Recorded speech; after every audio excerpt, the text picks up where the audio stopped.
Ya listo, luego de que hemos explicado tanto esta actividad con Kahoot, entonces lo que vamos a hacer es empezar y ustedes van a ir respondiendo algunas preguntitas así súper breves, rápidos, son de una sola línea. Muy bien, gracias Sheila por unirte. Y listo, empecemos. Empezó el juego. ¿Cuál de las siguientes puede ser una manifestación de la anemia? Uñas quebradizas, fatiga muscular, dolor de cabeza, cansancio o todas. Vamos. Vamos, chicos, vamos. Tienen que marcar la que ustedes creen que es.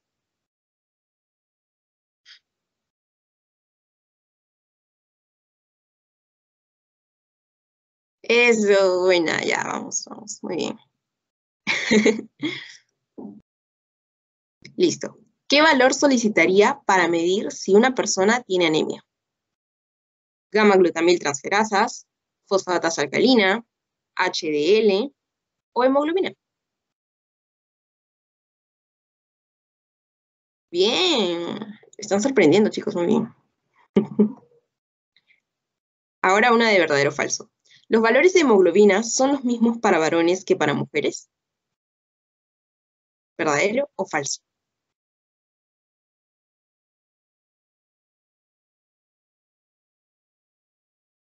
Bien, todas las han contestado muy bien. Perfecto, chicos. Listo, voy a dejar de transmitir eso. Bueno, como ustedes mismos lo han puesto, todas sus respuestas fueron correctas. Es más, ninguno de ustedes se equivocó. Muy bien, perfecto. Listo, ahora voy a compartir la presentación de la sesión de hoy día porque como ustedes ya habrán intuido por esas preguntas tan hematológicas, el tema de hoy es anemia. Muy bien, la primera pregunta está referida de que si una persona empieza a tener manifestaciones de la anemia, pues va a tener dolor de cabeza, cefaleas, va a tener uñas quebradizas, va a presentar fatiga muscular, cansancio. Muchas personas también lo refieren como si empiezan a sentir de que su respiración va como que más lenta y todo ello está vinculado, está relacionado, todo esto tiene un porqué. Y justamente es que vamos a ir aprendiéndolo, ¿no? Por ello pongo acá cansancio, fatiga muscular, palpitaciones y taquicardia. Aquí la fatiga y la debilidad, las uñas quebradizas y todo ello que vamos, es más, hay manifestaciones también gastrointestinales y todas ellas las vamos a ir viendo. Para la primera pregunta, la respuesta era sí. La anemia involucra todos estos sistemas, gastrointestinal, genitourinario, sistema nervioso, cardiocirculatorio y neuromuscular. Y la explicación, antes de irnos a de frente los valores de laboratorio, cuándo tiene mayor porcentaje, o si es un porcentaje, en qué unidades se mide, o todas esas cositas más tediosas, vamos a iniciar con esto, la hemoglobina. ¿Qué es la hemoglobina? ¿Dónde está la hemoglobina? ¿Y qué son estas cosas que parecen clips que está acá? Ok, iniciamos aquí. Este es un glóbulo rojo. Y hay unas características que debemos saber acerca de un glóbulo rojo. Un glóbulo rojo, como saben, mide alrededor de 7 micras, es algo redondito, un poquito tirando para ovalado, no tanto, es redondito, tiene una estructura bicóncava, es decir, de que tiene una concavidad, tiene una convexidad, el color es rojo, como ya lo sabemos, y es un poco más pálido en el centro. Entonces, necesitamos conocer esas características porque hay alteraciones de los glóbulos rojos con respecto al tamaño, hay alteraciones con respecto a la forma y hay alteraciones con respecto al color. Y vamos a ir aprendiendo cómo se llaman estas alteraciones porque tienen un nombre propio. Y esas alteraciones también son pregunta de pasito. Listo. Entonces, Katy, ¿para qué estamos yendo hasta esta unidad y qué importancia tiene? Lo que ocurre es de que muchos de ustedes sabrán de que la hemoglobina es uno de los principales valores que se mide al momento de que alguien está tratando de decir, ¿cómo determino si tienes anemia? O esa clase de cosas, ¿no? Pero muy pocos saben de que resulta de que este glóbulo rojo, pues es una estructura cuaternaria que tiene espacio para el grupo hemo, para el oxígeno, para el hierro y el grupo globina, ¿no?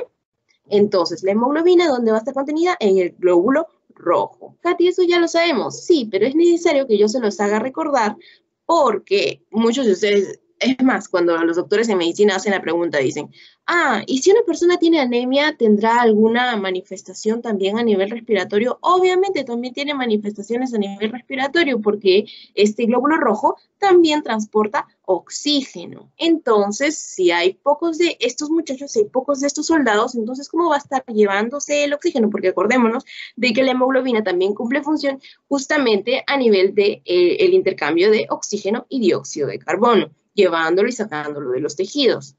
Entonces, ese es un papel muy importante. Entonces, vamos a ir viendo así pequeñas cositas acerca de este sujeto, ¿no? El glóbulo rojo. Listo. Entonces, aquí unos pequeños datos. Katy, ¿nos vas a abrumar de información? No, esto de aquí ya se los mencioné, solamente para que no tengan que degradarme como los doctores. Les pongo aquí su importancia con respecto a lo de la respiración. Aquí era básicamente para hacerles recordar cómo está compuesta esta estructura y que es básicamente lo que le da el color rojo a la sangre. Las alteraciones las vamos a ver mucho más adelante. Y bueno, considero de que eso es lo único que tienen que saber por el momento con respecto a este glóbulo rojo, ¿no? Aquí está la estructura bicóncava que tienen que saber, el centro un poco más pálido. Y vamos a ir analizando esta molécula con respecto a la anemia. Listo. Entonces, había otra pregunta que decía, los valores de hemoglobina deben ser los mismos en mujeres que en varones. Y la respuesta era falso, porque obviamente hay muchos factores que van a depender de la alteración con respecto a los valores de esta, es decir, por exceso o por defecto, o dependiendo de las características intrínsecas de la persona. Una característica intrínseca pues va a ser el sexo. La edad también es un valor del que va a depender la fluctuación de estos valores, ¿no? Como podemos observar aquí una tablita en la que vemos de que los varones pues tienen una mayor hemoglobina que las mujeres. Entonces depende de la edad, del sexo. En la edad, con respecto a la variable de edad, con respecto al factor edad, vamos a ver de que un recién nacido pues tiene un 90% de hemoglobina fetal, ¿no? Y luego ya estaba transformándose. Entonces ellos tienen un mayor porcentaje de hemoglobina, van de 14 a 19 gramos decilitro. Mientras que en el sexo, mientras que luego vemos de que va bajando, va disminuyendo conforme el niño va creciendo, ¿no? Niño o niña, porque si es varón, obviamente va a tener valores más elevados que el de una mujer. Y ustedes dirán, ¿pero por qué las mujeres tienen menos glóbulos rojos o tienen un menor contenido de hemoglobina? ¿Por qué creen ustedes? Hay una razón por qué ellos tienen más y ellos tienen menos. Y eso es pregunta de pasito. ¿Ok? Solo porque tengo formativo a las 4, ya no voy a dejar que respondan ustedes, pero resulta de que los varones tienen un incremento, por así decirlo, por parte de la corteza adrenal, porque los andrógenos estimulan a la eritropoyetina. Es decir, que si hay un mayor incremento, hay un mayor estímulo por parte de estos andrógenos sobre la médula suprarrenal, entonces, sobre la corteza suprarrenal, entonces es de que esta eritropoyetina pues va a favorecer que haya mucha más hemoglobina en los varones, ¿no? Porque en las mujeres los valores de andrógeno pues van a ser menos. Eso debe quedar claro. Entonces, la pregunta usualmente es, ¿por qué las mujeres tienen menor nivel de hemoglobina? Y eso es porque las mujeres tienen pérdidas sanguíneas por la menstruación, más que todo por la menstruación, básicamente. Y los varones, pues ya sabemos, por los niveles del estímulo del andrógeno sobre la eritropoyetina. ¿Y qué hace la eritropoyetina? Favorece la formación de los glóbulos rojos. Y a mayor glóbulos rojos, pues en una persona saludable, en un medio fisiológico estable, pues va a generar glóbulos rojos con un buen contenido. Con un buen contenido me refiero a con hemoglobina, con hierro, con el grupo globina, y esto va a generar una mejor acción.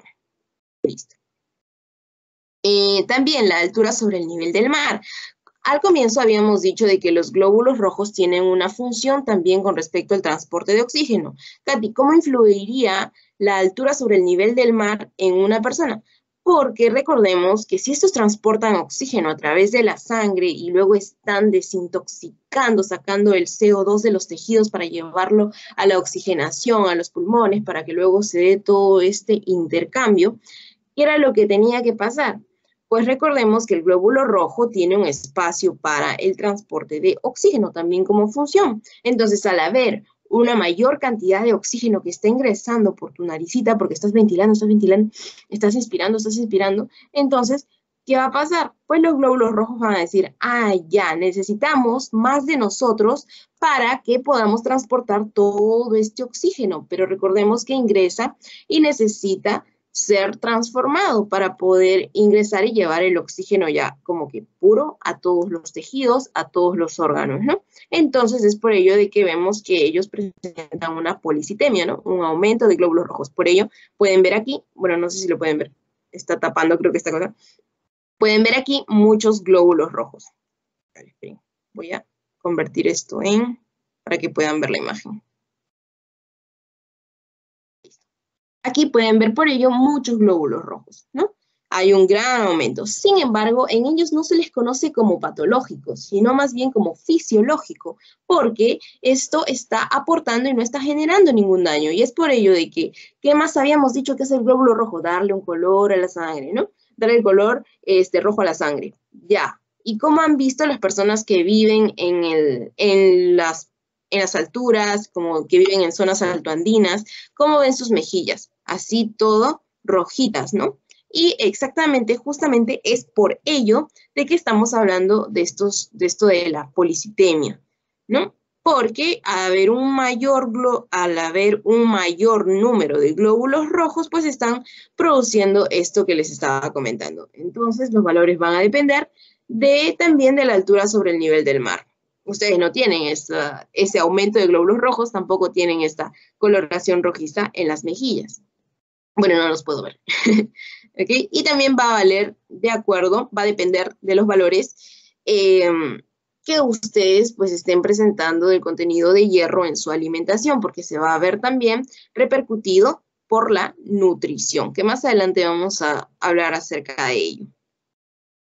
Porque si una persona consume hartas carnes rojas, huevos, bastante proteína de origen animal, porque sé que también hay un menor porcentaje en las menestras, pues va a depender también de cómo se van a ver afectados sus valores de hemoglobina.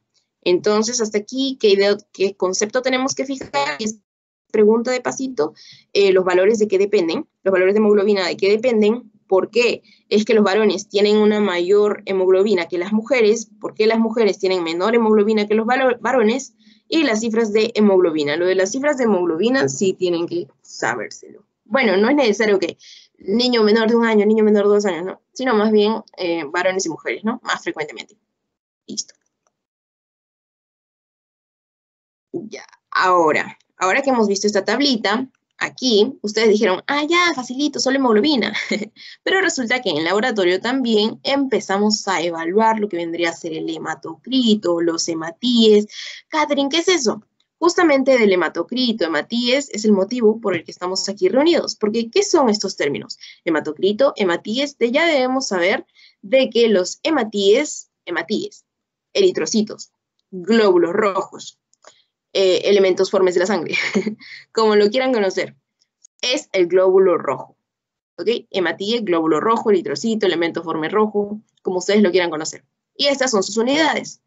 De 4 a 6 millones a 6,6 millones en los recién nacidos, pero este de aquí no es tan preguntado, ¿no? Pero también es importante conocerlo para que ustedes puedan detectar por ahí, una poliglobulia, una policitemia, o esa clase de cosas. Si está por exceso o por defecto, ¿no? Ahora, con respecto al hematocrito, Katy, ¿qué es eso? Bueno, de ya sabemos que hemato, sangre, crito, ¿qué será? Porque ustedes saben que me gusta como que desglosar la palabra para ver qué encontramos por ahí. Y nos da un porcentaje, entonces decimos, ¿qué será entonces? Bueno, usualmente cuando les dan un examen de laboratorio, se hace un análisis, pues usualmente les dan así, ¿no? Este tipo de texto. Katy, tú dijiste de que no vamos a ver esta clase de textos, no nos vamos a marear, pero vamos a desglosar esto para que no se vayan. Listo. Entonces, estos términos, el recuento celular, el hematocrito, las constantes corpusculares tan temidas, pero tan sencillitas como las vamos a ver hoy, son conocidos como los índices eritrocitarios. Eritrocitarios por eritrocito, índice es una medida. Entonces vamos a ver las medidas de estos. Katy, ¿qué los vamos a medir? Sí, los vamos a medir. Vamos a ver. Usualmente los doctores les ponen eso, ¿no? El BSM es el valor promedio del volumen de los glóbulos rojos, ¿no? Volumen corpuscular medio.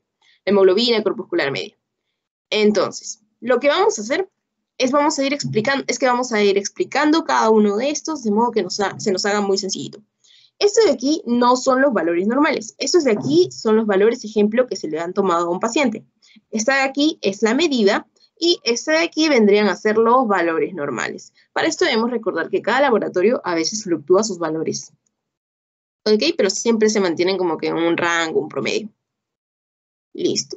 Entonces, y luego el doctor les pone como que una fórmula.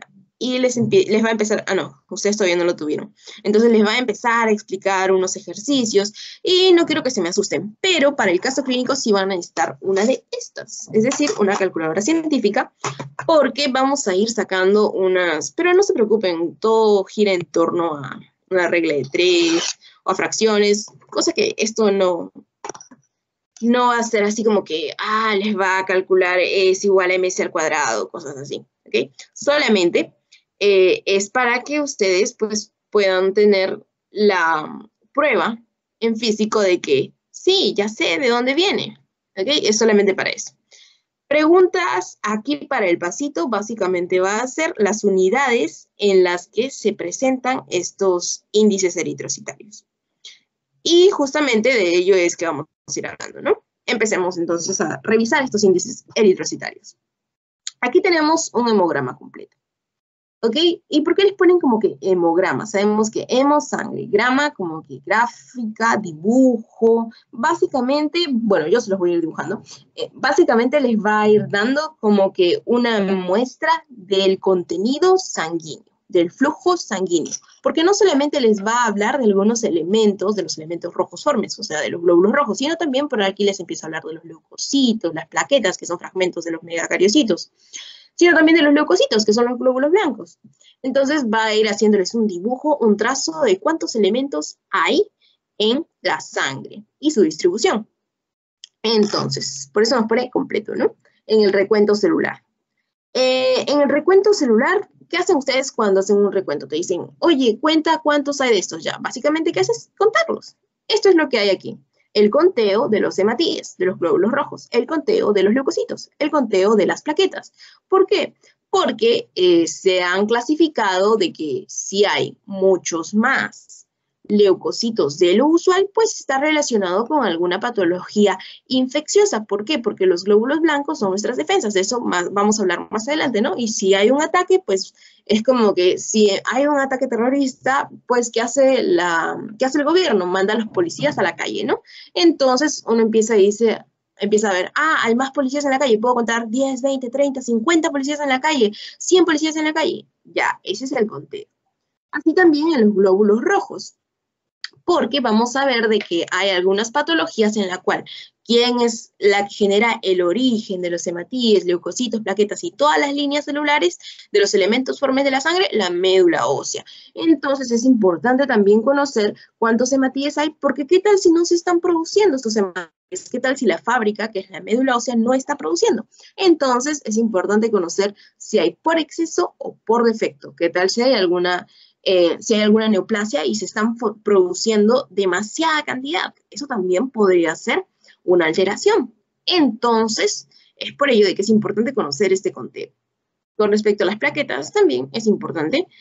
Y ahora vamos a iniciar hablando, después vamos a hablar de los leucocitos y rápidamente acerca de unas neoplasias, que les voy a dar los hacks, bueno, no, las cositas más importantes acerca de esto, porque esta parte sí es un poquito extensa, pero bueno, vamos a tratar de revisarla. Entonces, con respecto a los valores, bueno, por acá se los voy a poner para... bueno, sí, acá tengo que mencionarles algo.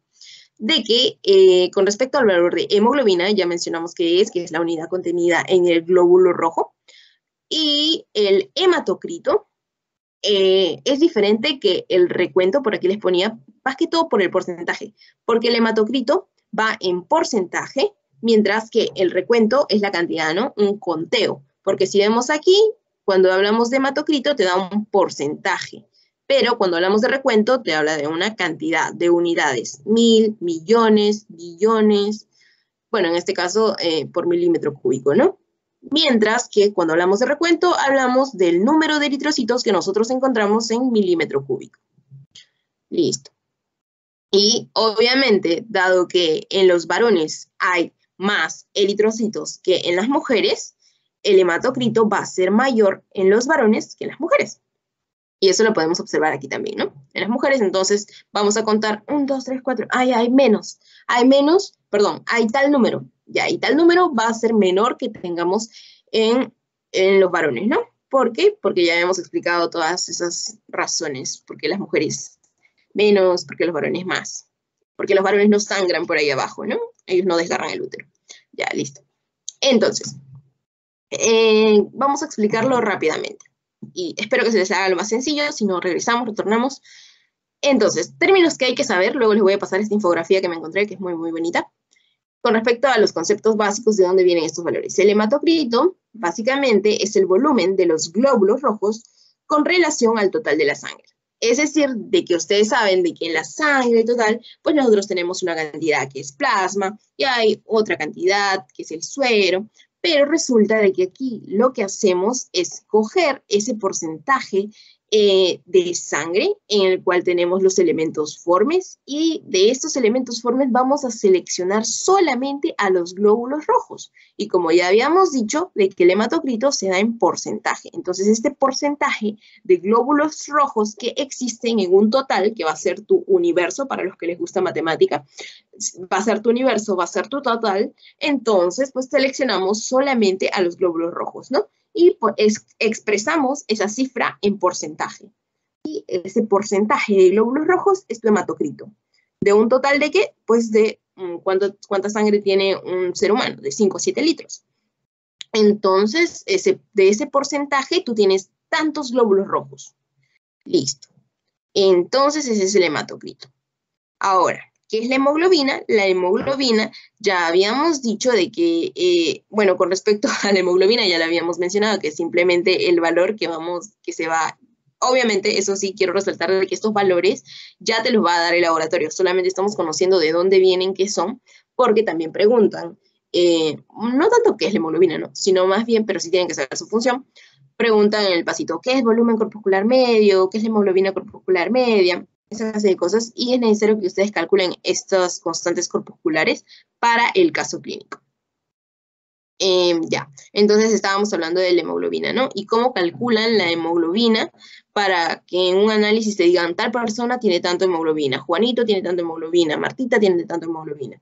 Ya, entonces en la sangre, en los glóbulos rojos, ven aquí HB, también es importante mencionar porque algunos no saben de que hemoglobina se representa como HB. Entonces, esta hemoglobina que va a estar dentro de los glóbulos rojos, porque ya sabemos que están ahí adentro de los glóbulos rojos en una subunidad especial para ellos, lo que se hace pues es calcular la cantidad de esta en la masa, en masa diré, y luego sobre el volumen de toda la sangre. Entonces, luego de ello, pues nosotros podemos calcular como hay hemoglobina en cada glóbulo rojo, allá hay tanto en este, se va sumando, bueno, eso ya lo hace el laboratorio, y dicen, ya, este es el volumen, ya, y esa es la hemoglobina, ¿no? Y es así como calculan, porque ¿qué tal si hay algunos glóbulos rojos en los que no están con la cantidad suficiente de hemoglobina, ¿no? Entonces dicen, no, este tiene menos hemoglobina, o no encuentran lo necesario, no, este tiene menos. Eso básicamente, así en palabras sencillas. El volumen corpuscular medio, que es, como su mismo nombre lo dice, ¿no? Antes de ponerles el texto ahí. Volumen, ¿qué es volumen? Volumen es tamaño, por eso pongo una regla acá, ¿no? Ya, volumen es tamaño, ¿no? Cuando te dicen, oye, ¿por qué te pones una casaca tan voluminosa? Es porque hay algunos que han visto esas casacas puff, que es como que bastante relleno. Ya, voluminosa, volumen, tamaño. Te hace ver de que tienes un mayor volumen, es como que te hace ver más grande. Entonces, Katy, ¿vamos a medir el tamaño de los glóbulos rojos entonces? Sí, ¿por qué corpuscular? Corpuscular porque estos también son conocidos como corpúsculo, ¿no? Por su forma, por la concavidad, por la convexidad, aquí por este adentrito cóncavo que están viendo. Entonces, y medio porque va a ser un promedio de todos los glóbulos rojos que pues podamos tener en la sangre. Entonces, el tamaño del glóbulo rojo promedio. Entonces, y acá lo dice, ¿no? Tamaño de los glóbulos rojos. Es la medida que pues se va a obtener, y aquí les pongo para que ya no degraven, tamaño promedio de cada eritrocito de cada glóbulo rojo, en el cual, y para este se va a necesitar una fórmula, ¿no? Que es el volumen corpuscular medio, va a ser igual al hematocrito, que ya sabemos que es un porcentaje sobre el recuento de los glóbulos rojos por 10. Y entonces ya sabemos que es el hematocrito, ya sabemos que el recuento es básicamente contar, y aquí les ponía un ejemplo, ¿no? Que después vamos a revisar los ejemplos, no se preocupen, porque no quiero que se compliquen con las cosas matemáticas. Ah, y había olvidado mencionar de que la unidad de estos es en femtolitros. Aparte, también debemos saber de que el valor normal del volumen corpuscular medio va de 80 a 100. Eso debemos recordarlo y es pregunta de pasito. Katy, ¿por qué es importante saber de que un glóbulo rojo tiene una medida o el promedio de la medida normal debe ser de 80 a 100? Porque hay algunas categorías de la anemia que nos lo señala de acuerdo a su tamaño. Es decir, que hay algunas que van por más, o sea, por las que son más grandes y otras porque las que son más chiquitas. Y es por ello que tenemos las anemias macrocíticas y anemias microcíticas, ¿no? Macro, grande, micro, chiquito. Entonces, por ello es importante conocer esta medida. Entonces, si va por menos de 80, va a ser micro. Si va más de 100, va a ser macro. Bueno, no hay tanta lógica. Pero eso sí es necesario sacar esta medida, ¿no? El volumen corpuscular medio. Es por ello de que cuando vean sus casos en medicina, ustedes van a decir, bueno, este solo lo puedo clasificar como un anémico leve, moderado o severo, pero el doctor te va a decir, ya, entonces, ¿qué hago? Ah, ya, le empiezo a sacar los índices eritrocitarios o los volúmenes corpusculares. ¿Por qué? Porque si no, no lo puedo categorizar. ¿Cómo sé si tiene una anemia macrocítica, microcítica? Es importante entonces conocer el tamaño. Con respecto a la hemoglobina corpuscular media, esto de aquí, como pueden ver, es un glóbulo rojo, todo cóncavo y convexo, que como ya habíamos estado desglosando los nombres, en este de aquí lo que tenemos es hemoglobina corpuscular media. O sea, ya no solamente el volumen del eritrocito, sino el contenido a lo neto, a la hemoglobina, ¿no? Entonces es la cantidad de hemoglobina por glóbulo rojo, en un promedio de todos. Entonces necesitamos la hemoglobina, el valor de hemoglobina que pues tenemos, y el número de eritrocitos, ¿no? Y luego se multiplica por 10. Entonces es la hemoglobina promedio de cada glóbulo rojo. Si no se entendió mucho la fórmula, igual el laboratorio les tiene que dar estos valores, pero para el caso clínico ustedes van a tener que hacer las fórmulas e igual me pueden como que enviar el caso clínico y luego les ayuda a calcular esto, ¿no? Estos valores, que no es tan difícil porque luego lo vamos a ver con un ejemplo. Y la unidad se da en picogramos. ¿Por qué en femtolitros? Femtolitros para el volumen corpuscular medio es por el descubridor. Picogramos por unidad. Es como una unidad muy, muy chiquita y obviamente para calcular la hemoglobina en el número de los eritrocitos, pues por ello se lo ponen en picogramos, ¿no? Aquí también hay otro ejemplo en el que solamente se sigue la fórmula, solamente se tiene que reemplazar valores, literalmente. Y la concentración de hemoglobina corpuscular media, también conocido por CHCM, entonces aquí va a ir como que un poco más adentrado, porque aquí evaluamos el tamaño, aquí evaluamos la hemoglobina contenida, aquí vamos a evaluar la concentración de la hemoglobina, es decir, la cantidad de hemoglobina relativa al tamaño. Vamos a ver si la distribución es uniforme o es suficiente. Es más grande, debería tener más, es más chiquito, debería tener menos. Esto es lo que básicamente va a hacer esta concentración de hemoglobina corpuscular media, porque va a ser relativo al tamaño del glóbulo rojo. ¿Cómo es la fórmula de esto? Aquí tenemos la hemoglobina sobre el hematocrito por 100. Aquí la unidad va mucho más grande, ¿no? Porque por aquí iba por 10, por aquí por 10, pero aquí relativa al tamaño de la célula, ¿no? Eso por 100. Y Se da en porcentaje la respuesta, al igual que el hematocrito. No olvidemos ello. Entonces, vamos a ver rápidamente estos ejemplos. Por ejemplo, en el de volumen corpuscular medio, habíamos dicho que nuestra fórmula era el hematocrito sobre el recuento por 10.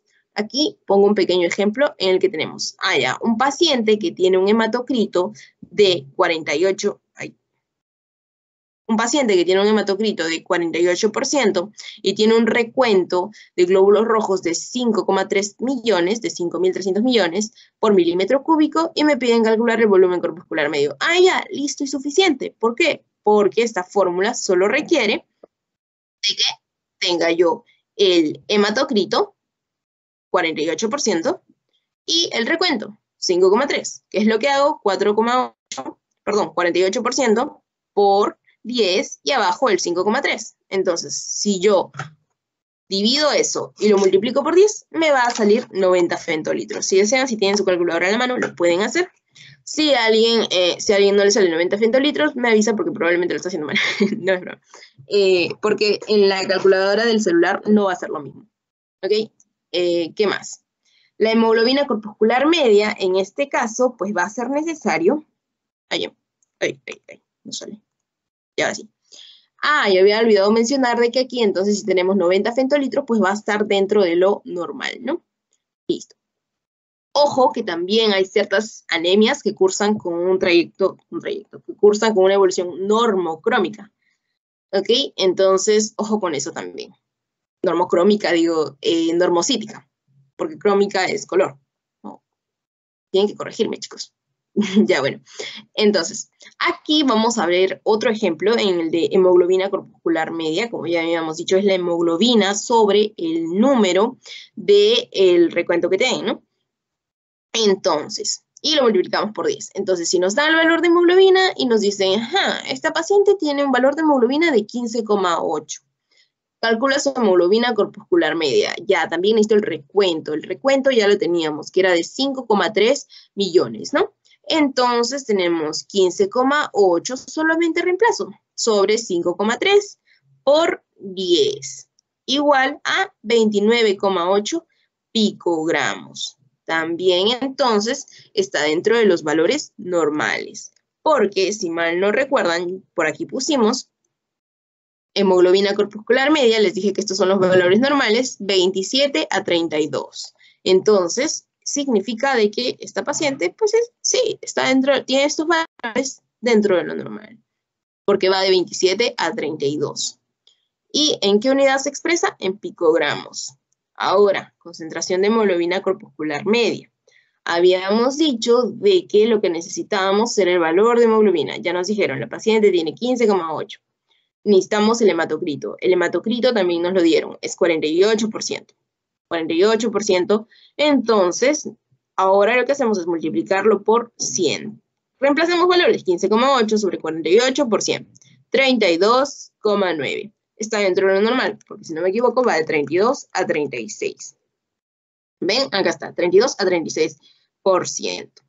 Listo, entonces, aquí lo que tenemos que recordar es las unidades de expresión. Volumen corpuscular medio, de 80 a 100. ¿Y en qué unidad? Femtolitros. Hemoglobina corpuscular media, ¿de cuánto a cuánto? De 32 a 37, ¿no? Y se expresa en picogramos. ¿Y qué más tenemos? 32 a 37, no, me equivoqué. 27 a 32. Equivoqué. Y la CHCM, la concentración de hemoglobina corpuscular media, de 32 a 36, y se expresa en porcentaje. No lo olvidemos, entonces. Ahora, ¿por qué es importante conocer todo ello? Porque vamos a ver algunas alteraciones y vamos a ver sus clasificaciones, ¿ok? Entonces, con respecto a esta enfermedad, que aquí hemos estado calculando sus valores, con respecto a esta enfermedad, tiene distintos métodos de clasificación. Y vamos a revisar solo 2 de ellos, así rapidísimo. La clasificación de la anemia, entonces, va a darse si esta es funcional y de acuerdo a una clasificación morfológica. Esta vamos a revisarla después. Primero, con la clasificación funcional. ¿Por qué funcional? Función. Algo está trabajando, algo está funcionando. Hace rato les mencioné una fábrica, les mencioné la médula. Porque recordemos de que la médula ósea, pues, va a ser el origen, va a ser a partir de la cual se van a formar todas las líneas, ¿no? La línea roja, la línea blanca, todas las líneas hematopoyéticas. Entonces, a partir de la línea roja, tenemos a los glóbulos rojos o eritrocitos, los glóbulos blancos en la línea blanca, y luego tenemos la línea megacariocítica, ¿no? Con las plaquetas. Listo, entonces todas ellas a partir de la médula ósea. Entonces, hablábamos de que hay una clasificación funcional. Y en esta clasificación funcional, se los he puesto en esquema, vamos a dividir aquellas en las que la médula está produciendo y aquellas en las que la médula no está produciendo. ¿Literal es así? Sí, porque existe un tipo de anemia en la cual se conoce como anemia arregenerativa y hay otra en la cual la médula pues sí está regenerando sus células. Estas no pueden ser funcionales, pero igual está produciendo, está creando. O también puede ser de que alguien las esté destruyendo también. Porque hay enfermedades autoinmunes, ¿no? Como la anemia hemolítica, lítica, destrucción. Y aquí tenemos las arregenerativas, en la cual la médula no está produciendo línea roja. En este caso, ¿no? De la anemia específicamente. Porque también cuando no produce línea blanca, pues ya tenemos otra clase de neoplasias, ¿no? Entonces, ¿y cómo vamos a evaluar entonces si hay una anemia arregenerativa o regenerativa? Esto se va a evaluar con un test de función medular, en el cual también vamos a necesitar hacer una fórmula, pero solamente se las voy a explicar porque el laboratorio ya como que les da el valor de blastos o de sangre periférica y todo ello. Pero se calcula a través del índice de producción medular y lo que hace básicamente un conteo de reticulocitos y lo vamos a ver aquí. Entonces, este de aquí es el índice de producción medular. Y les voy a contar un caso aquí, story time. Bueno, no un caso, sino por mi perrito. Yo tenía un perrito, era un labrador caramelo, que se llamaba Archie, así como la película. Ya bueno, pero resulta de que este perrito le diagnosticaron con una anemia arregenerativa y lo mandaron a México. No fue, nos dijeron que lo llevamos a México, no podíamos llevarlo a México, porque necesitaba un trasplante ¿de qué órgano? De médula. Necesitaba un trasplante de médula, porque su médula no estaba produciendo pues los glóbulos rojos. Aparte, si la médula no estaba produciendo, entonces tampoco producía la línea blanca, y si no producía ni la línea roja, pues tenía anemia. No producía línea blanca, no habían defensas y quedaba inmunodeprimido ante cualquier infección. ¿Qué era lo que pasó? Le picó una garrapata, no sé si conocerán esta enfermedad de los perros Ehrlichia o Arlichia, en la cual es como el VIH, bueno, yo lo llamo como el VIH de los perros. ¿Por qué? Porque si esta garrapata pica a un perro que tiene una enfermedad, se la lleva al otro perro que muerda, que pique, o con quien incruste sus colmillos o lo que tengan. Entonces, pues este perro, como va a estar suprimido sus defensas, que bueno, fue mi perrito, pues ¿qué es lo que pasó? Lo que pasó fue de que falleció. ¿Por qué? Porque es necesaria toda la producción de todas estas líneas, ¿no? La línea roja, la línea blanca. Entonces, desde ahí nunca más me olvidé el concepto de anemias arregenerativas. ¿Por qué? Porque voy a llevar a mi perro a México para que le hagan un trasplante de médula. Bueno, no lo hicimos dormir, si es su pregunta, su incógnita. Es que siguen ahí. Sí, siguen ahí, ya. Entonces, índice de producción medular. Este de aquí nos va a permitir clasificar una anemia como una hipoproliferativa, como si está produciendo muy, muy poquito, o como si no estuviera produciendo. Y luego vamos a clasificarlo a través de esta fórmula. Pero antes, hablábamos de unas anemias regenerativas o periféricas y hablábamos de una anemia arregenerativa. Esta de aquí se le conoce como periférica y a esta de aquí se le conoce como central, porque si hablamos de regeneración sin regeneración, pues obviamente, ¿dónde tendría que estar la falla? A nivel de la fábrica. ¿Y quién es la fábrica? La médula ósea, ¿no? Listo. Entonces, Aquí vamos a clasificarlas rápidamente.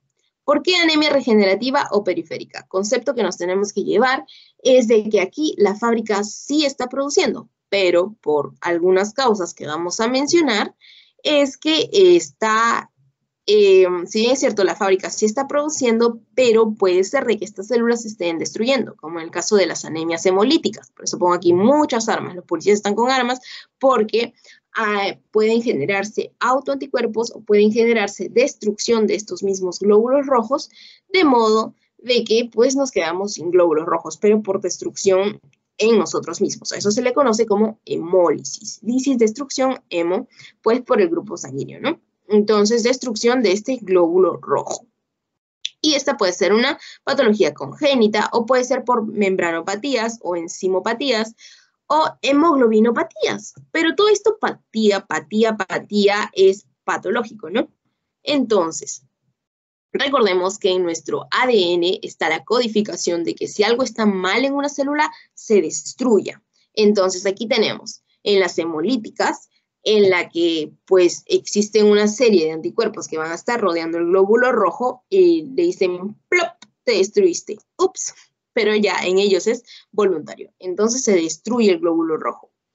Pero, ¿qué es lo que pasó? La médula sí estaba produciendo. Sí estaba produciendo, pero se destruyó. Membranopatías.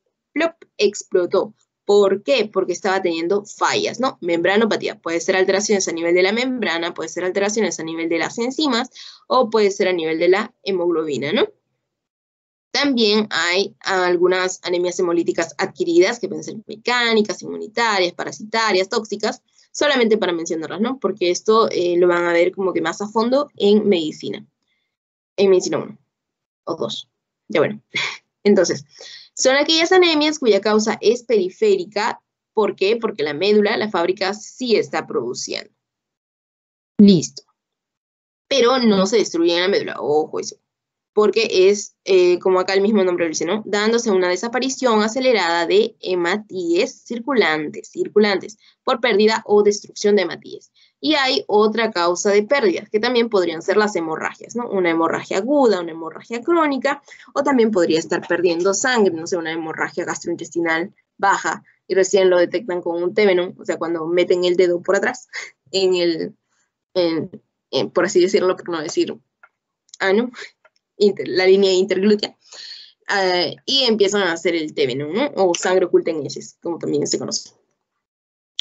Entonces, eso es con respecto a las hemorrágicas. Ahora, las anemias arregenerativas son aquellas anemias debidas a una insuficiencia de glóbulos rojos por la médula ósea. Así, para que, así como lo habíamos mencionado en la parte de aquí, ¿no? Que aquí la médula pues va a ser el problema. Por eso aquí los trabajadores de la fábrica están como que ya empacando para irse porque no están haciendo ni un carajo. Ahora aquí. También son conocidas como anemias centrales, lo que les comentaba. Y aquí vamos a tener trastornos cuantitativos de la eritropoyesis o trastornos cualitativos. Eso de aquí es simplemente para que ustedes puedan tenerlo como concepto, como idea. No hay muchas preguntas acerca de esto, ni en este curso como que no tanta relevancia. Listo. Entonces, ¿esto cómo lo vamos a calcular? ¿Cómo se va a determinar? A través del índice de producción medular, o también conocido por sus siglas IPM. Esta fórmula también, bueno, no creo que la tengan que utilizar en el caso clínico. Si ustedes me pasan el caso clínico, otros grupos me pasan sus casos clínicos. Si ustedes no me quieren pasar sus casos clínicos, pues no es broma. Pero igual les puedo dar como que datos, o revisen aquí, revisen acá. Bueno. Entonces, para esto necesitamos el hematocrito del paciente, el hematocrito ideal, que ustedes ya lo van a tener porque ya conocen el hematocrito ideal para un varón, para una mujer. Va a depender entonces si es hombre o si es mujer para que ustedes puedan poner cuál debería ser el ideal para el paciente o la paciente. Por los reticulocitos arriba, por el factor CAT. ¿Y cuál es el factor? ¿Cuál es el factor? Es pregunta de pasito. El factor es 2,25. Entonces, ponemos un ejemplo. Ejemplo de cálculo del índice de producción medular. ¿Para qué es el índice de producción medular? Para que yo pueda saber si mi paciente tiene una anemia regenerativa o arregenerativa. Listo. Entonces, para que yo pueda determinar, pueda clasificar esta alteración, ¿no? Entonces, paciente mujer con un hematocrito de 15%. 15%, wow, está bajísimo. Y recuento de reticulocitos de 3%. ¿Ok? Entonces, pongo mi fórmula que necesitaba el hematocrito del paciente. 15. Abajo, el hematocrito ideal. 40. Por 3, que era lo que la fórmula me pedía, los reticulocitos, por el factor. El factor era 2,25. Entonces, los reticulocitos, creo que no se los había mencionado, pero son como que los glóbulos rojos, pero jóvenes. Entonces va a ir calculando, ¿no? Si la médula está produciendo, pero voy a tomar como valor solamente la producción, porque ustedes saben de que todo esto es un proceso de maduración, y se los pongo más adelante toda la línea, las líneas de producción medular y cómo estas van evolucionando. Entonces va tomando como que los más jóvenes, antes de que ya se conviertan en eritrocitos, porque quiere ver si es que de verdad está produciendo, porque ¿qué tal si sí produce estos reticulocitos para que maduren? Pero si yo pondría aquí el valor de los glóbulos rojos como un recuento, no los podría, sería un sesgo, y no sería válido, porque los glóbulos rojos se pueden estar destruyendo, pongamos que sea una anemia hemolítica. Entonces yo no detectaría si la médula está produciendo, porque necesito entonces saber desde los más chiquitos, ¿no? Desde los que está criando recién, los reticulocitos, para yo saber si de verdad está produciendo o no, porque si yo tomo en cuenta los glóbulos rojos, puede ser que se estén destruyendo. Yo no sé si está produciendo o no la médula. Entonces, por ello, como que desde los más chiquitos, como les decía, de los más jóvenes, los reticulocitos. Y esto, bueno, en la paciente me da un 0,5. Entonces, el índice de producción medular lo clasificamos si es menor o mayor de 2. Si es menor de 2, se va a considerar una anemia hipoproliferativa. Pero si es mayor de 2, vamos a decir de que esta es una anemia hematopoyética eficaz. O sea, de que sí se está produciendo, pero glóbulos rojos. Pero si es menor de 2, es hipoproliferativa. Es decir, que hay una producción muy, muy escasa. Pero si es más de 2, todo lo contrario, ¿no? Que la hematopoiesis está eficaz, está muy bien. Bueno, ni tanto muy bien, porque está anémica, pero bueno, ya. Pero bueno, eso significa de que como que ya le quita el trabajo o la carga o la preocupación a la médula ósea, ¿no? En médula ósea tú estás haciendo bien tu trabajo, el problema es otro. Allá y nos vamos a detectar otro problema. Y justamente para hablar de esto, del tamaño. Con respecto a la clasificación morfológica, morfoforma, tendríamos que hablar de si estas son pequeñas o grandes. Katy, ¿por eso dijiste micro y macro? Sí. Como habíamos dicho, tomábamos en cuenta estos volúmenes, estas concentraciones, estas categorías, para luego poder utilizar estos índices dentro de nuestra clasificación, que era BCM, volumen corpuscular medio, ¿no? Entonces, a partir de valores normales de 80 a 100, yo podía decir si una anemia era microcítica, si es menor de 80, o macrocítica, mayor de 100 femtolitros, ¿no? Entonces, aquí los más chiquitos, microcíticas. El glóbulo rojo es más pequeño de lo normal, por eso evaluábamos el tamaño, el volumen. Y macrocítica cuando el glóbulo rojo es más grande de lo normal. Katy, ¿eso va a afectar en algo? Sí. Hay algunas anemias, bueno, aquí les pongo una lista, que este cuadro lo he sacado de la clase de medicina 1, en la cual ustedes van a ver de que hay patologías que cursan con una anemia microcítica, con una anemia macrocítica. Y estas de aquí, las más comunes, las más frecuentes, las vamos a ir revisando rapidísimo. Y vamos a ver de que también, bueno, esto de aquí se los pongo como dato y pregunta de pasito también, es de que hay algunas anemias que son normocíticas, es decir, de que el tamaño del glóbulo rojo va a ser normal. Katy, entonces, ¿puede haber una anemia con el tamaño del glóbulo rojo normal y seguir siendo anemia? Sí. Las anemias normocíticas, y específicamente las normocíticas normocrómicas, son no patognomónicas, pero sí son frecuentes en las anemias de enfermedades crónicas. Y eso es pregunta de pasito, ¿no? Y luego van a conocer de que se les conoce como anemias NN, ¿no? NN, o sea, normocítica normocrómica. Y es frecuente en las anemias de enfermedades crónicas. Listo. Entonces, van a ver que cursan con algunos trastornos. Ahora, las más frecuentes en las anemias microcíticas vendría a ser la anemia por deficiencia de hierro. La más frecuente en anemia macrocítica vendría a ser las anemias por déficit de ácido fólico o vitamina B12, las más frecuentes. Entonces, usualmente a un paciente se le pide el valor de hemoglobina, pero al encontrar valores de hemoglobina por debajo de lo normal, que en varones sería menor de 13 y en mujeres menor de 12, pues lo que se procede a hacer es pedirle los los índices eritrocitarios, o también conocido como constantes corpusculares. Estas constantes corpusculares incluyen el BCM, el HCM, el HCSM, los que habíamos estado aprendiendo, ¿no? Listo. Ahora, es importante también conocer que no solamente nos dejamos llevar por el valor de estos índices eritrocitarios, ¿no? También es importante pedir una lámina periférica, un extendido de lámina periférica, un frotis de lámina periférica, como ustedes lo conozcan, para que podamos evaluar las alteraciones, así podamos visualizar las alteraciones de los glóbulos rojos y los veamos o más grandes o más chiquitos, o estemos viendo algo así medio dismórficos, pero todo ello debemos evaluarlo. Ajá, aquí está el glóbulo rojo, ¿no? ¿Es este? No, el glóbulo rojo ya lo habíamos descrito. El glóbulo rojo es este sujeto de aquí, con su centro más pálido, con la periferia más rojiza, un tamaño más o menos de 7 micras. Las cositas aquí son los megacoricitos, ¿no? Aquí medios chiquititos en fragmentos. Las plaquetas. Fragmento de megacoricitos. Ya. Entonces vamos a ver que también hay alteraciones que no alteran mucho las cifras. Entonces el frotis de lámina periférica aumenta la posibilidad del diagnóstico. ¿Por qué, Katy? Porque con respecto a las alteraciones les he preparado aquí acá está. Les he presentado aquí, les voy a presentar aquí una pequeña, ¿cómo se diría? Gráfica pasada a la realidad de cómo se verían estos glóbulos rojos. Por ejemplo, creo que no se ve tan grande ahí, así que lo voy a poner acá. Listo.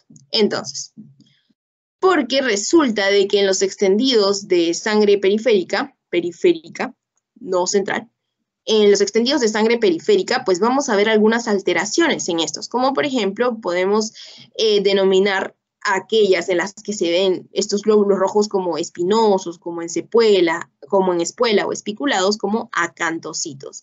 Y aquí les pongo unas formas de cómo recordarlo, ¿no? Por ejemplo, estas son alteraciones en los glóbulos rojos. Aquí están los glóbulos rojos, listo, nos ubicamos. Entonces, a mí la palabra acantocito me suena a ácaros. Entonces, estos de aquí son los ácaros, asquerosos. Pero miren, parecen que tienen espinas en sus patas. ¿Pueden verlos? Entonces, estas espinas, vamos con el equivalente de espinoso o espiculado. Ya. Y se ven como estos glóbulos rojos de aquí, ¿no? Que parece que tienen patas, todo acarosos. Este de aquí se parece más a una garrapata. ¿Ya? Entonces, esta forma es acantocitos.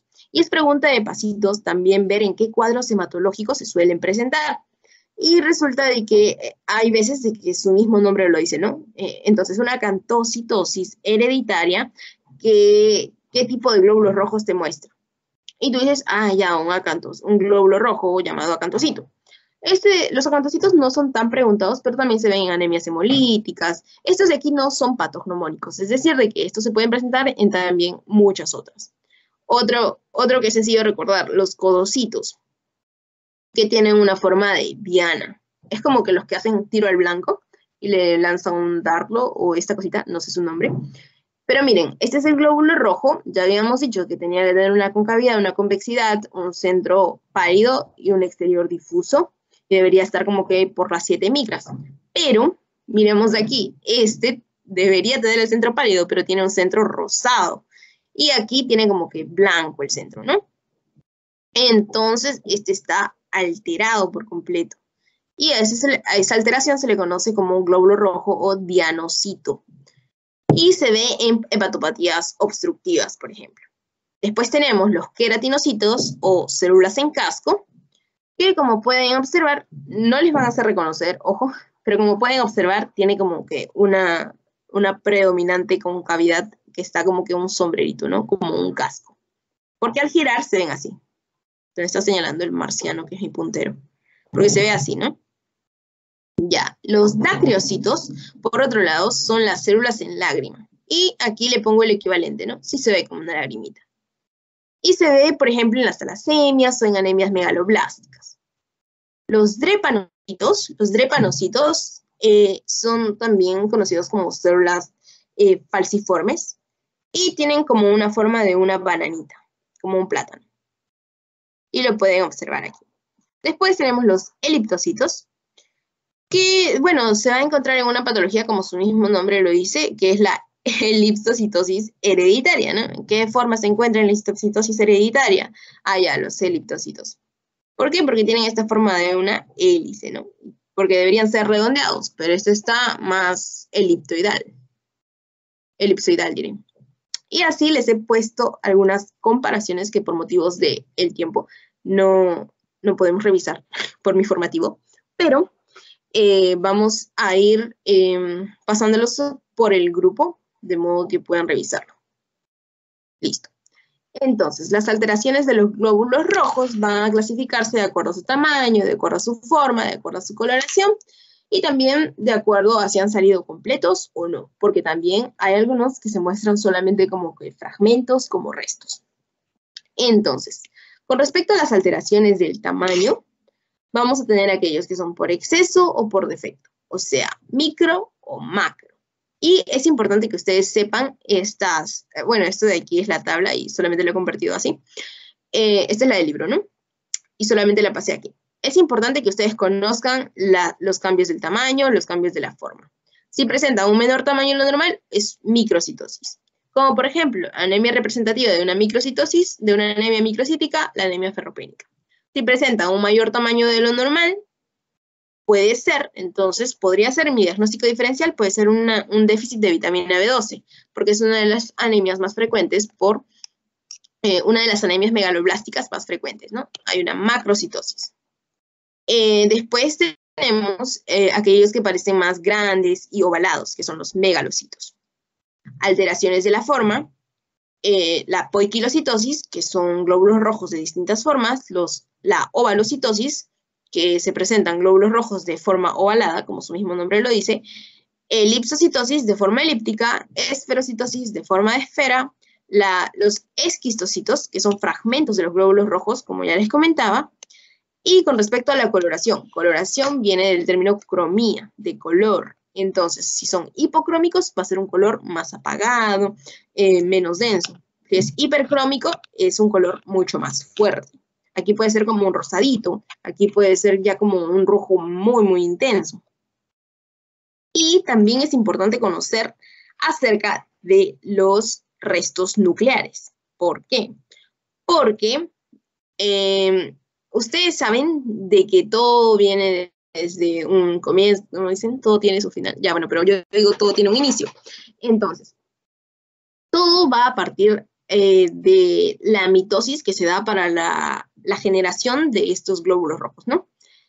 Porque si hay una mala separación de estos a nivel eritroblástico, blástico es joven, y eritro, glóbulo rojo, entonces desde que estos glóbulos rojos son jóvenes, no tienen una correcta división de estos, es que van a quedar unos restos.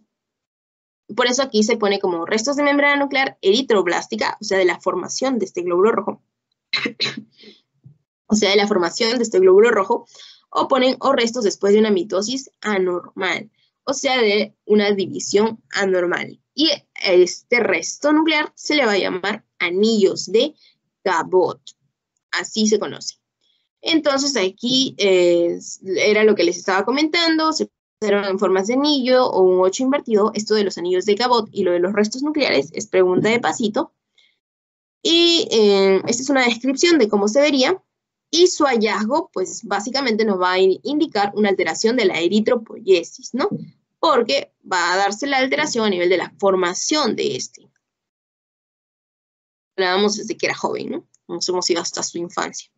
Ahora, los cuerpos de Howell-Jolly son restos de cromatina nuclear. Como pueden ver, aquí también se ve diferente a lo que vendría a ser un eritrocito normal. Y a este lo voy a mencionar junto con los cuerpos de Haynes. Porque, bueno, es bastante obvio, ¿no? Porque aquí se ve como que más intenso por la cromatina, mientras que aquí se ve un puntito periférico, así como un adipocito. Se ve un puntito periférico con el núcleo central, con el núcleo que debería ser central, pero está periférico, por eso dije como un adipocito, porque los adipocitos tienen el núcleo periférico. Entonces, esto de aquí lo menciono junto con este porque ambos son vistos en pacientes esplenectomizados, perdón. Y más adelante vamos a hablar acerca de ello, ¿no? Porque ustedes saben cuál es el cementerio de los glóbulos rojos. El cementerio de los glóbulos rojos es el vaso, ¿no? Por eso también se le conoce como órgano hematocarético, porque ahí van a morir, ¿no? Entonces, todas aquellas fallas, por así decirlo, ustedes saben que se deben destruir. Entonces, ¿a dónde van a morir los glóbulos rojos? Al vaso. Entonces, en las personas que pues no tienen vasos, se ven en sus extendidos de sangre periférica estos de aquí, ¿no? Cuerpos de Howell-Jolly, cuerpos de Haynes. Por eso ambos se ven en pacientes esplenectomizados. Ahora, con respecto a los leucocitos. Siguen ahí, sí, siguen ahí. Ya. Con respecto a los leucocitos. Vemos que los elementos formes de la sangre no son solamente los glóbulos rojos, tampoco son solo las plaquetas o estos pequeños fragmentos, sino acá hay un glóbulo blanco. El glóbulo blanco, también conocido como leucocito. Ahí. ¿Y qué están haciendo estos leucocitos aquí? Están luchando contra parásitos, contra gérmenes, contra bacterias. Y justamente porque se enfrentan a parásitos, gérmenes y bacterias, es que estos van a presentar una gran elevación a medida de que una persona pues está siendo invadida por algún parásito, por ejemplo, o contra alguna bacteria o contra algún ente que está generando pues un malestar, una infección en esta persona. Porque la principal función es la defensa e inmunidad del organismo. Ahí creo que mi voz cambió. Ya bueno. Entonces, en sangre periférica se reconocen 5 clases de glóbulos blancos por su morfología, propiedades sensoriales, ya, bla, bla, el concepto. Los leucocitos los vamos a conocer así. Hay neutrófilos segmentados, neutrófilos encallados, pero estos se van a conocer como variantes jóvenes, como los que están antes de salir, ¿ok? Porque los que usualmente te dan en tu hemograma completo, en el que te muestran los leucocitos, los leucocitos, las plaquetas, todo ello, pues usualmente demuestran a los linfocitos, a los monocitos, a los eosinófilos y a los basófilos, porque estos son conocidos como los jóvenes. ¿Ok? Entonces, y vamos a ver de que estos también tienen, les voy a pasar también una tablita donde están los valores de estos, porque el concepto que quiero que se lleven, como por ejemplo aquí, el concepto que quiero que se lleven es de que cuando hay por exceso o por defecto, pues es importante relacionarlo con algunas patologías. Y es ahí cuando entra a tallar lo que vendría a ser el diagnóstico diferencial. Y a los doctores en Teams, lo que les gusta es básicamente que le digas, ya, tiene los valores disminuidos de linfocitos por tal motivo, o tiene los valores excedidos de linfocitos por tal motivo. No quieren que simplemente les digas, la cifra va de tal a tal, la cifra va de tal a tal. ¿Ok? Entonces es importante por esa parte. Por ejemplo, habíamos dicho de que los glóbulos blancos usualmente empiezan a elevar sus valores cuando hay alguna infección, cuando hay algún intruso en nuestro organismo que pues está generando la salida de estos, ¿no? Para la defensa.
Ya, chicos, perdón, no sé qué pasó. Fue completamente random.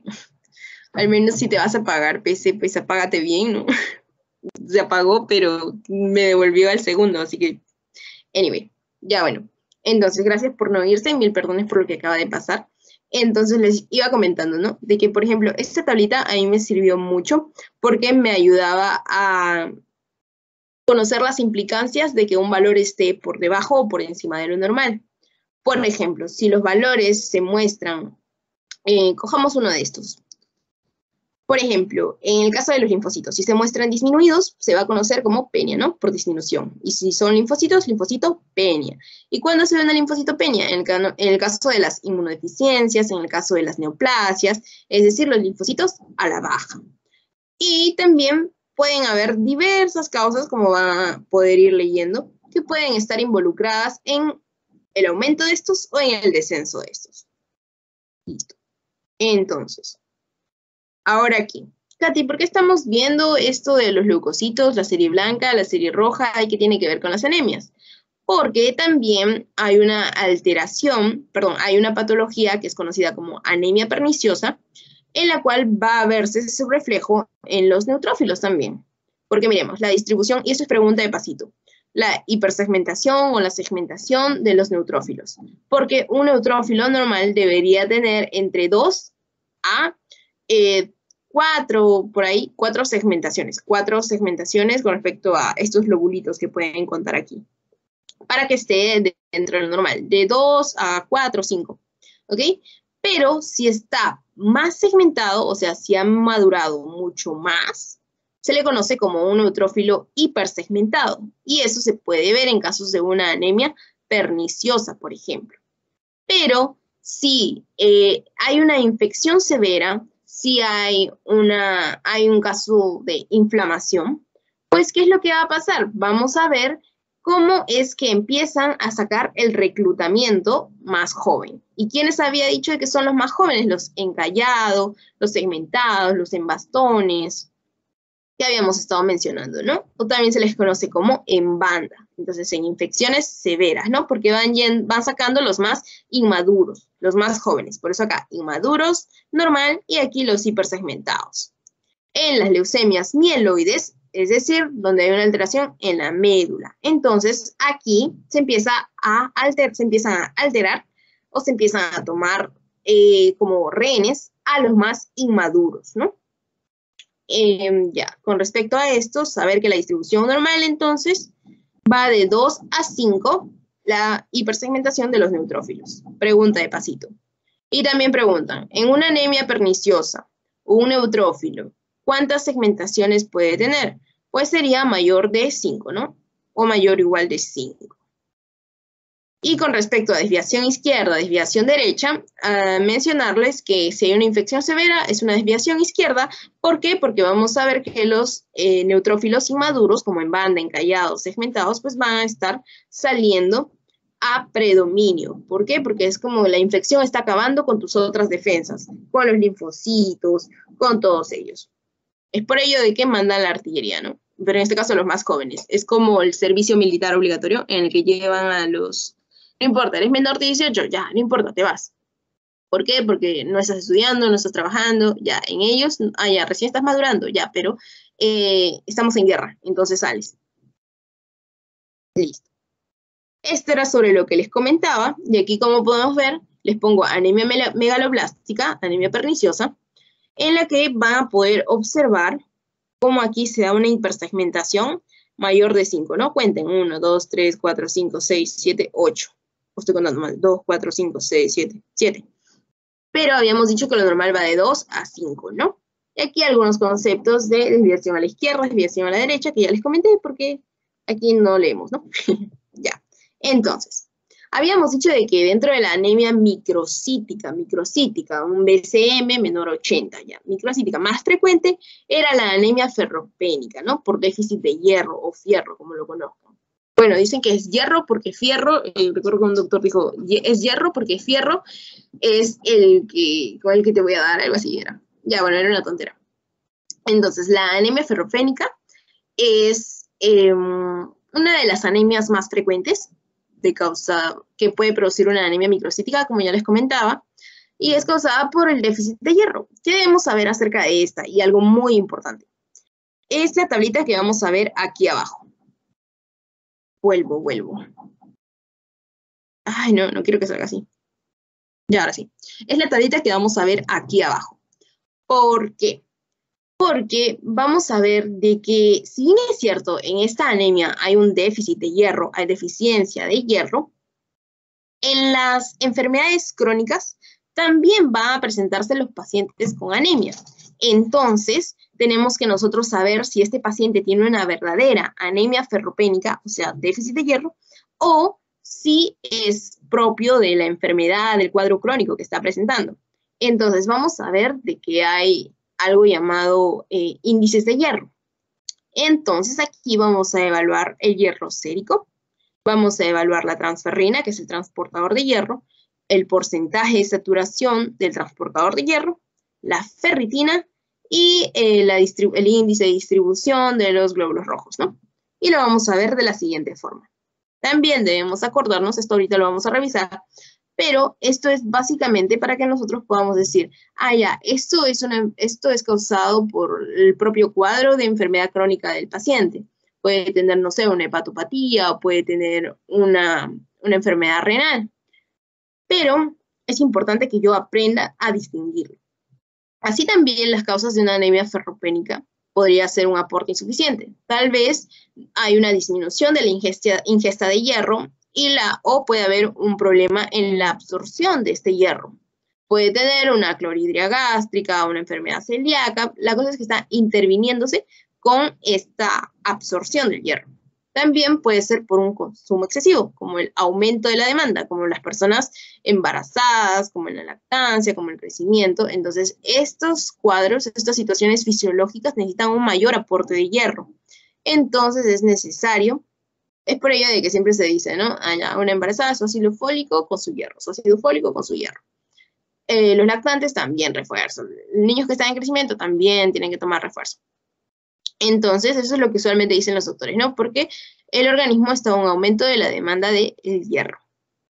Ahora, también hay situaciones no fisiológicas, o sea, situaciones patológicas, como un déficit de vitamina B12. Una de las, bueno, de esto vamos a hablar más adelante, así que no se me enreden por aquí mucho.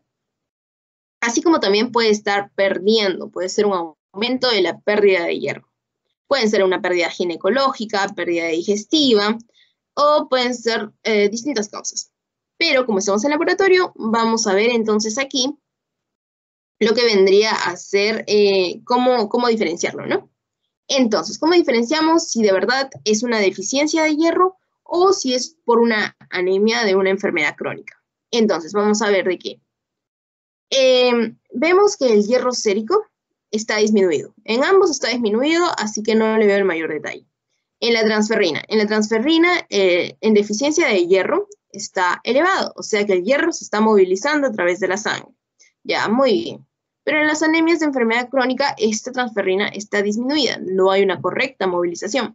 Sin embargo, lo que más nos va a indicar es el valor de ferritina. ¿Por qué? Porque el valor de ferritina es la forma almacenada de hierro. Es decir, que en una deficiencia de hierro, si tu ferritina está disminuida es porque tú ya no tienes hierro, porque tus almacenes de hierro se quedaron vacíos. Entonces tú dices, mientras que en una anemia de enfermedad crónica, la ferritina está normal porque tú tienes el hierro. Puede ser que no lo estés movilizando correctamente, pero tú lo tienes. Pero en la ferritina tú no tienes. ¿Por qué? Porque se acabó o básicamente porque se perdió, porque no hay una ingesta adecuada o por alguna otra patología, ¿no? Y con respecto a la distribución eritrocitaria, la amplitud de distribución eritrocitaria, bueno, básicamente es porque en una deficiencia de hierro va a estar aumentada, pero la anemia de enfermedad crónica pues lo va a mantener en un valor normal. Katy, ¿qué has dicho? En realidad, esto es básicamente de acuerdo al tamaño del glóbulo rojo. Si se muestra un glóbulo rojo más chiquito o si se muestra un glóbulo rojo más grande. Por ello es que les pongo un cuadrito aquí, ¿no? Entonces, si se muestra un índice de distribución eritrocitaria normal, Puede presentarse en una anemia microcítica, pero la etiología va a ser enfermedad crónica o una deficiencia de hierro, o entre otras, ¿no? Pero eso de aquí no es tan preguntado. Más que todo es el almacén donde está, en la ferritina. Es de acuerdo a ello. Listo. Y aquí, esto de aquí les he puesto algunos datos de cuando los doctores preguntan, ¿no? ¿Qué es la ferritina? ¿Qué es la transferrina? Esa clase de cosas. Los he puesto en rojito para que puedan tomar apuntes o notas. Esto de aquí es para que ya no tengan que grabar, es básicamente lo que les explicaba acerca de la ferritina y acerca de el hierro seco. Listo. Entonces, con respecto a anemias megaloblásticas, debemos saber de que la deficiencia de vitamina B12 o de ácido fólico es algo muy grave y de preocuparse. ¿Por qué? Porque estas de aquí, el ácido fólico, la vitamina B12, o también conocido como cobalamina, son necesarias para la producción, para la síntesis de bases, guanina, timina, citosina, todas esas bases que ustedes conocen, las bases nitrogenadas para la formación del ADN, ARN. ¿Ok? Katia, ¿hasta ahí va? Sí, porque miremos aquí, síntesis de ácidos nucleicos. ¿Y quién está aquí? Vitamina B12. ¿Quién está aquí? Folatos. Todos ellos son necesarios, ¿para qué? Para que se formen las bases nitrogenadas, ¿no? Y al final el ADN, y al final del ADN las células, ¿ya? Y todos estos lipoproteínas, proteínas, todo ello. Entonces, ¿qué tenemos que mencionar? Aquí tenemos que mencionar que la anemia megaloblástica, aquí tenemos que mencionar que dentro de las causas de una deficiencia de B12, pueden ser la deficiencia en la dieta, es decir, de que una persona no está consumiendo los nutrientes necesarios para que se puedan absorber todos estos nutrientes, perdón, para que se puedan absorber todas estas vitaminas, B12 o cobalamina, también pregunta de pasito. Después puede ser las alteraciones en el factor intrínseco, como en la anemia perniciosa, en la cual también van a poder después ir aprendiendo en el que estas glándulas se van destruyendo. Entonces, si estas glándulas se destruyen, estas glándulas de absorción, no se va a poder absorber porque existen autoanticuerpos que pues no toleran, o sea, se ve alterada la tolerancia y hay destrucción. Y si hay destrucción de algo que debería estar intrínseco en nosotros, pues no va a darse esta absorción.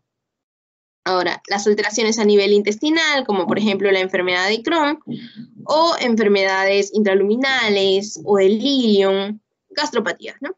Que pues van a alterar la absorción. Listo. Entonces, aquí básicamente lo que tienen que saber es que es una de las principales causas de anemia megaloblástica, déficit de vitamina B12, por eso se lo pongo aquí, blástica B12. Es una anemia de tipo central y la B12 es necesaria a nivel neurológico, muy importante también, lo de la parte neurológica, porque vamos a ver de que aquí, ¿dónde están las alteraciones neurológicas?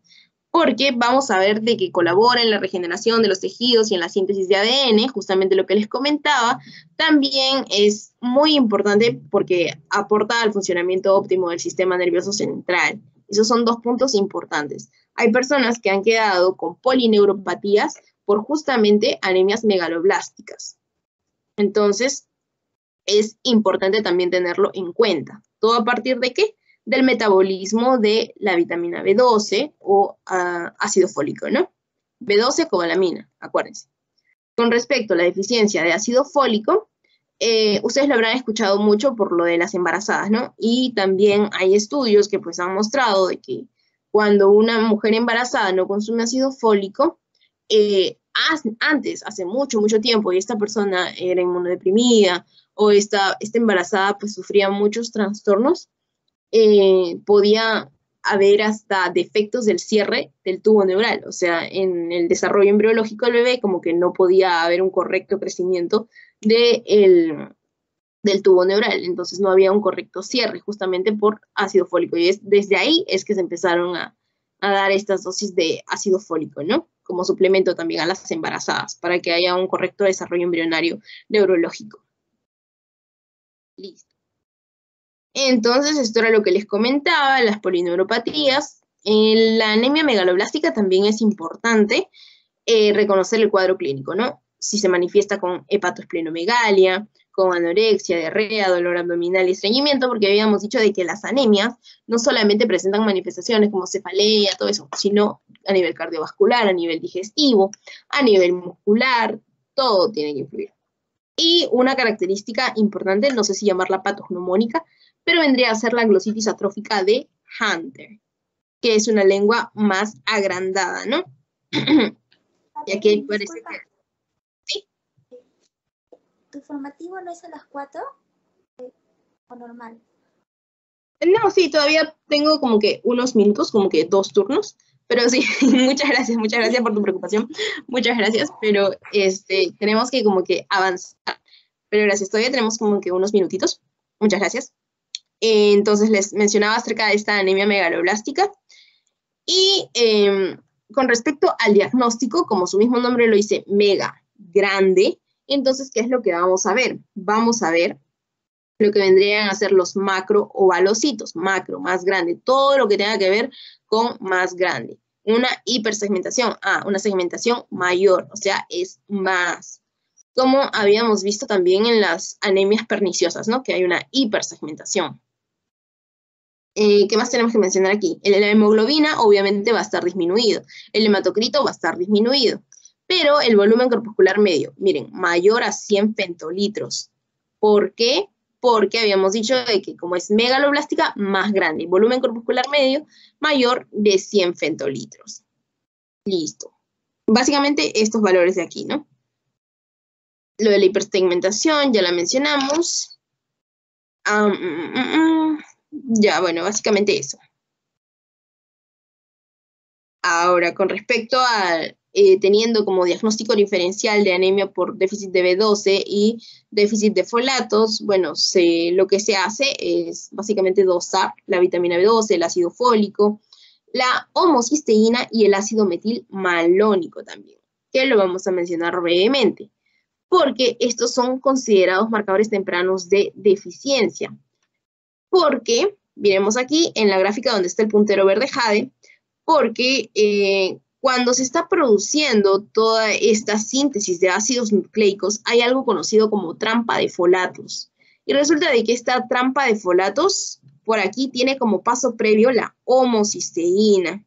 La homocisteína, junto con el ácido metilmalónico, pues van a ser nuestros marcadores precoces o tempranos de deficiencia de vitamina B12, porque va a ser un paso previo a la utilización de esta vitamina B12, ¿no? Entonces es por ello más o menos recordarlo, solamente para mencionarles. Entonces ahí recae su importancia, ¿no? Con respecto a las anemias hemolíticas, como ya les había mencionado, de que estas de aquí, su mismo nombre lo dice, lítica, lisis, destrucción. Entonces aquí va a haber una destrucción de los hematíes. ¿Qué era lo que contenían estos glóbulos rojos? Habíamos dicho de que eran los que le daban la coloración roja a la sangre a través de la hemoglobina. Entonces, las tríadas características de una anemia hemolítica van a ser la ictericia, porque ya habíamos hablado la sesión pasada acerca de los componentes de esta, va a ser anemia, como ya sabemos, y la esplenomegalia. En el caso de la esplenomegalia, ¿por qué? Porque ya sabemos, si están muriendo, ¿a dónde se van a ir a morir? Al vaso. Ya, el vaso. Entonces, si el vaso se hace más grande, ¿cómo se llama? Esplenomegalia. ¿Y por qué espleno? Bueno, por la vena esplénica, ¿no? Vena, arteria esplénica, porque es quien lo irriga. Entonces, espleno, de ahí viene el nombre. Ya, entonces hay una destrucción, pero esta destrucción es superior a la velocidad de la regeneración medular. Entonces no hay una compensación. ¿Y por qué se pueden destruir? Se pueden destruir por las siguientes causas. Por defectos en la membrana celular, porque las hemoglobinas están anormales, o por deficiencia o defecto de enzimas celulares, lo que se traduce en destrucción, en hemólisis, en lisis. Entonces, la médula ósea, ¿qué es lo que va a hacer? La médula ósea va a responder con una mayor generación de reticulocitos, o sea, va a ir creando glóbulos rojos, pero están inmaduros, no han terminado de madurar. Entonces, se conoce como reticulocitos aumentados o reticulocitosis. También la bilirrubina indirecta va a estar aumentada por la hemólisis, acuérdense eso sí, la bilirrubina que aumenta en el caso de hemólisis va a ser indirecta. Por eso aquí, bilirrubina indirecta. Y la DHL va a estar aumentada, ¿por qué? Por la actividad metabólica. Bueno, en el caso de la aptoglobina, que es la hemoglobina libre, va a estar disminuida. El CUMS directo va a ser positivo porque, eso aquí se los voy a explicar, porque recordemos de que como va a haber hemólisis, justamente aquí tenemos un glóbulo rojo y aquí tenemos como que muchos anticuerpos que van a estar fijándose encima de la superficie del glóbulo rojo, de modo que van a ir destruyéndose. Entonces, miremos aquí. Lo que viene aquí vendrían a ser cuando los glóbulos rojos se aglutinan, o sea, se juntan, y se puede ver el anticuerpo antihumano, que es el reactivo de CUMS. Aquí también se los pongo en la leyenda, que es el reactivo de CUMS, que va a ir a identificar a estos anticuerpos específicos del glóbulo rojo. Entonces, anticuerpo específico del glóbulo rojo, y viene el test de CUMS y los detecta. Entonces, va a detectar a aquellos anticuerpos que van a ir a la destrucción del glóbulo rojo. Entonces, por eso también les pongo aquí algunos datos, porque las anemias hemolíticas se detectan por el test de CUMS. No lo olviden. Por aquí les pongo algunos datos. El test directo. Listo. Entonces, con respecto a las neoplasias de células hematopoyéticas, habíamos hablado, todavía siguen ahí, ya. Con respecto a las neoplasias de células hematopoyéticas, porque también está como parte de la teoría, solamente vamos a mencionarlo rápidamente, algunos conceptos claves. Debemos saber que neoplasia es una formación anormal en alguna parte del cuerpo de un tejido nuevo de carácter tumoral, benigno o maligno. Entonces nos quedamos con neo, nuevo, plasia, una formación. Entonces hay una formación de algo nuevo, pero resulta de que es causante de miedo, es causante de malestar, justamente el hecho de que esto nuevo que se está creando son células hematopoyéticas. Por eso neoplasia de células hematopoyéticas, porque si hay mucho de algo, se puede generar un tumor, un gran juntamiento de estas, una gran agrupación de estas que pueden generar algo sólido, que puede ser benigno o maligno. Y lo vamos a ir viendo aquí.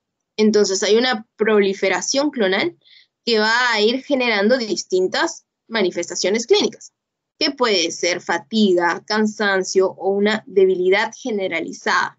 Va a depender si esto es agudo o crónico, porque usualmente, y aquí les pongo algunas características, porque como ven, en crónico son de curso indolente, mientras que las agudas ya presentan como que más manifestaciones por la deficiencia de algunas líneas celulares.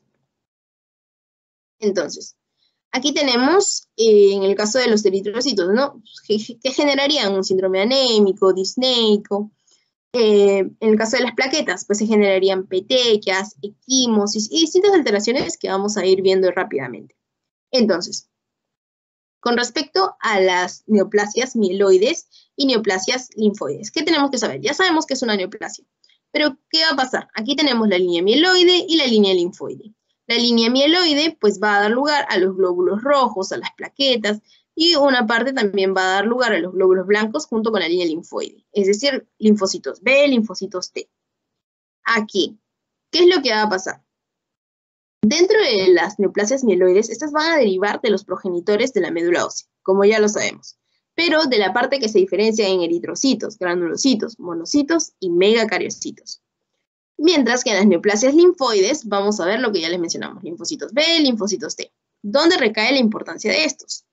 Aquí, esperen, ahorita les muestro, de que hay ciertas neoplasias mieloides, conocidas como las mieloproliferativas, en las cuales la médula ósea va a estar produciendo, pero va a estar produciendo una o más líneas mieloides. Ya les mencionamos que quienes forman parte de esta línea mieloide, ¿no? Los eritrocitos, todos ellos. Pero aquí se va a considerar como una hematopoiesis inefectiva, es decir, producto fallido. Y miremos aquí, blastos, que son los elementos jóvenes, blastos en médula ósea, 5%, que debería ser lo normal, y los blastos en sangre periférica debería ser 0%. Entonces, los blastos normales, aquí está en menos o igual del 20%. Pero en realidad en la médula ósea debería ser 5% y en sangre periférica debería ser 0%, pero aquí tiene alrededor más de 10, porque recién están poniéndole como línea 20%. Tampoco quiero que se confundan mucho con esto, porque esto ya lo van a entender más en Medicina 2. Solamente las vamos a hablar de las más comunes, que vendría a ser las leucemias agudas, como la leucemia linfoblástica aguda. Aquí esta es más frecuente en niños y hay una proliferación clonal no controlada de células inmaduras de linaje B o T. Por eso, linfoblástica. ¿Qué línea? Linfoide. Punto. Nada más. ¿Quién predomina? Las células B y T, por ser línea linfoide. Es la más común en niños. ¿Qué más debemos saber?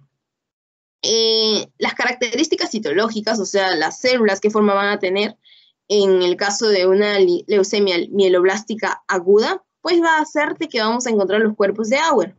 Estos cuerpos de Auer van a ser estos glóbulos, perdón, van a ser estas, ¿cómo se llaman? Estas interiorizaciones que aparecen en los leucocitos inmaduros de la serie mieloide por procesos patológicos, que en este caso es una leucemia. También es una proliferación no controlada de células mieloides. Aquí encontramos a los cuerpos de Auer. Listo. Después, ¿qué otra frecuente encontramos? Los linfomas. Esto de aquí no es pregunta tampoco. Aquí lo que es pregunta es la leucemia linfoblástica aguda, que es lo más importante. ¿Dónde encontramos los cuerpos de Auer? En leucemias mieloblásticas agudas. Con respecto a las leucemias crónicas, pues debemos saber de que estos se presentan frecuentemente en personas de 50, 60 años, y en realidad solamente saber como que la frecuencia de estas, en qué grupo etario se da, porque eso de aquí lo del cromosoma Filadelfia y todo ello, ya se los van a enseñar en medicina, ¿no? Entonces aquí solamente nos importan como que los frotis y lo único que deben saber es que los blastos en médula ósea deben ser un 5%, en sangre periférica deben ser 0%, porque si no, pues nos va a indicar de que hay elementos jóvenes en sangre periférica y esos no deberían estar ahí. En sangre periférica ya están los maduros, pero si son inmaduros, no deberían estar ahí todavía. Con respecto al linfoma de Hodgkin, por si acaso tengan seminario con respecto